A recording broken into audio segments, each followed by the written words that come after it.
ශ්‍රී Lanka police page එකේ යම්කිසි රූපරාම පෙළක් අපිට දක්නට ලැබුණා. මේ ලංකාවේ LGBTQ ප්‍රජාව සම්බන්ධයෙන් යම්කිසි ට්‍රේනින් ප්‍රෝග්‍රෑම් එකක් කරනවා.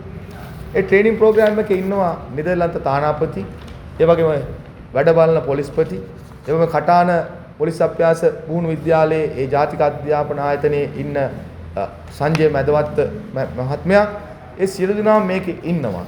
එතකොට මේ LGBTQ කියන තත්ත්වය සමාජයේ ඉන්න දරුවන්ට අවුරුදු 16කට අඩු දරුවෙකුට ආරක්ෂාව සැපයලා තින්නේ මේ තියෙන ලංකා දඬු නීති සංග්‍රහය 365 කියන වගන්තිය.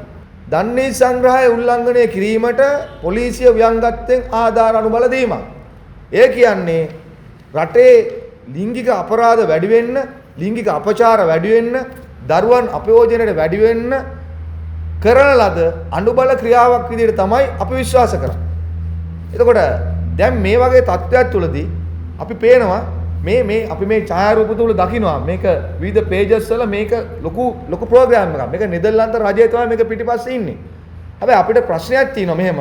යම්කිසි කාන්තාවක් ඉදිරි උපදින්නත් පුළුවන්, පිරිමියෙක් ඉදිරි උපදින්නත් පුළුවන්. සමහරට උපදින පුද්ගලයාගේ යම්කිසි ඒ වෙනස් තත්ත්වයක් මත උපදින්නත් පුළුවන්. ඒ මිනිස්සු. අපි හැබැයි ඒගොල්ලන්ට කිසි වෙනස් කොට සලකන්නේ නැහැ. හැබැයි බලහත්කාරයෙන් බටහිර ඖෂධ සමාගම් වල ඌමනාම මත මේක යම්කිසි විදිහට ප්‍රචලිත කළොතින් මේ රටේ දරු පරපුර අනාරක්ෂිතයි. ඒතර අපි අහන්නේ සබාදහමට විරුද්ධව මේ කියන විදිහටම මේවා අයිතිවාසිකම් කියලා නිරූපණය කළා සමාජය තුල පතිත කරන්න ගියොතින් මේ සමාජය ව්‍යාකූල වෙයි.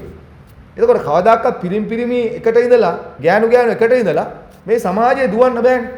මේ සමාජය ව්‍යාකූල වෙනවා. අම්මා සහ තාත්තා කියන දෙදෙනා එකතුවකින් තමයි දරුවෙක් නිර්මාණය වෙන්නේ.